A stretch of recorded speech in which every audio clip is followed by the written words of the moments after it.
Pictos are extremely strong in Expedition 33. So here are some of the early game Pictos that you must have for your character builds. First off is a Picto that saved my ass so much at the start of this game.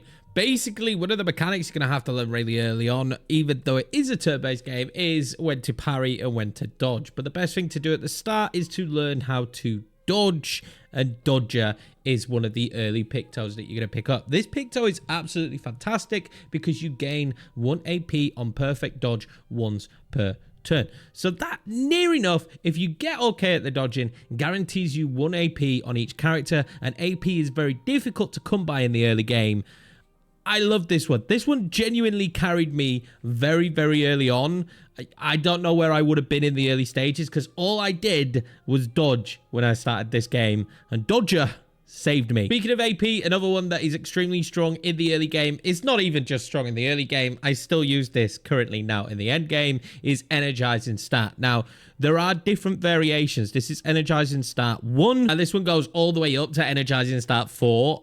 I don't think there's a 5. If there is, let me know. I haven't found one yet, but basically they're going to cost more Lumina points, and the lower the cost that you can have it's just so important because Energizing Stat 1 only costs 1 AP. I think this is found on the overworld map as well. This isn't found from doing the battles. You will get, I think, Energizing Stat 2 and 3 through doing the battles, but this is going to be really important to learn early on, and if you can get the one that costs only 5 Lumina, honestly, it's absolutely massive. That 1 AP in the early game to mid game is huge because grinding for AP later on, there's so many Pictos and so many things that's going to give you more AP. But when you're starting this game out, it's going to feel like a really finite resource when in the battles. And anything that's going to give you more of that, that is a positive. Another one that is hugely massive to grab yourselves is Dead Energy 2. Dead Energy 2 gives you free AP on killing an enemy. Like, again, all of these are AP related to start things off, but I genuinely can't understate how difficult it is to get AP in the early stages of this game. To pull off some of your coolest and best abilities, you're going to need all the AP you can get, and as you progress and level up the characters, the best skills be costing anywhere between 7 and 9 AP. It's really hard to get them now. If you get a kill getting free AP back, if you're going twice in that turn as well, this is going to help you massively, especially if you have the speed boost. So free AP on killing enemies, Dead Energy.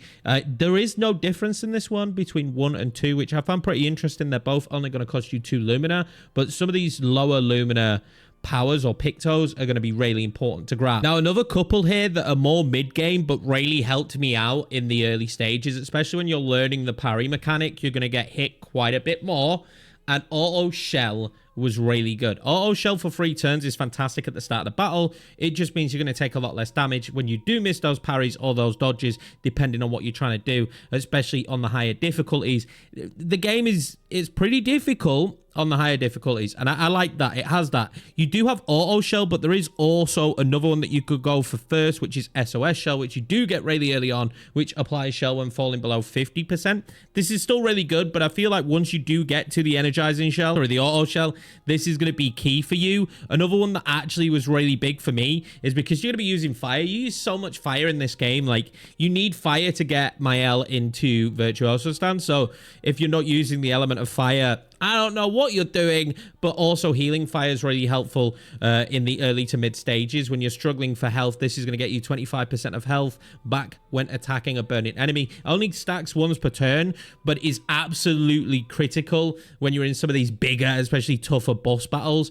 They're on fire. You hit them with this. 25% of your health back might be a hit that you don't parry. That might just save you. So healing fire was actually really good for me.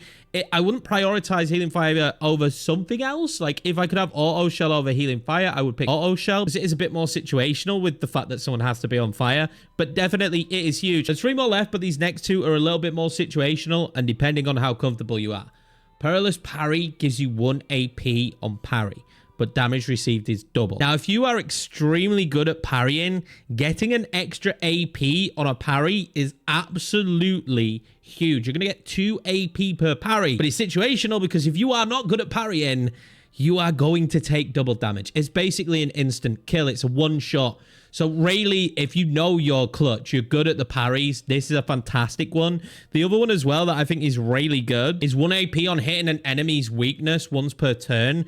This is really dependent on you knowing what the enemy's weakness is. Like if you are in the gestural area, their weakness is fire. You're using a lot of fire. This is something that's really good to put on because every turn you're going to get an extra AP basically when you hit.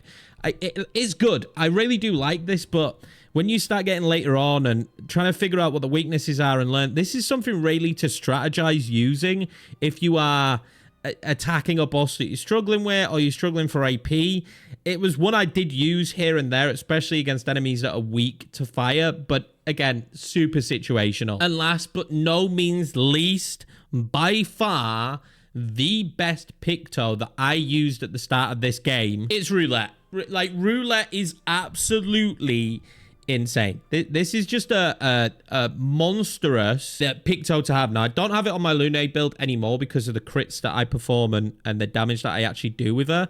But every hit has 50% chance to deal either 50% or 200. When you're dealing that 200 in the early stages of this game, that's nearly cap.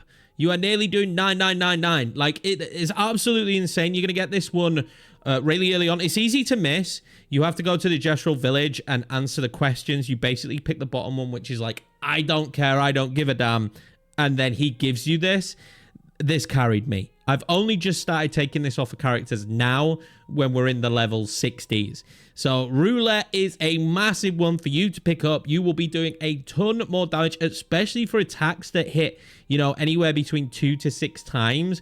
You're going to be doing so much more damage because you only need a couple of them to land at the 200%. And you'd be surprised, like the 200% lands often. Feels like it's more than 50% of the time, if I'm being 100% honest with you, but it does land really often. Oh man, I love this one. This is such a fun Picto that they put in, and it's super early in the game. The gestural village, it's super early in the game, and yeah, carried me. If you're gonna get any of these Pictos, I mean, Dodge is a big one, but if you're gonna get any of these Pictos, this is the one that I would say you have to get it. As soon as you get to the gestural village, pick this one up straight away, learn it over 4 battles, and then you will be golden. And just trust me, if you're using some of these Pictos together, you are going to have a good time. It's going to all of a sudden make the game feel a little bit easier, especially roulette. I cannot talk about roulette enough because it genuinely carried me. It did genuinely carry me, especially in some of those harder battles, and especially playing an expert. Being able to do that extra level of damage with some of the attacks, some of the abilities, was absolutely huge for me. If there's any Pictos you think we missed or any Pictos that you think you should be using, let me know in the comments down below. If you're new to the channel, smash subscribe. Thank you very much for watching, and happy hunting out there, Expeditioners.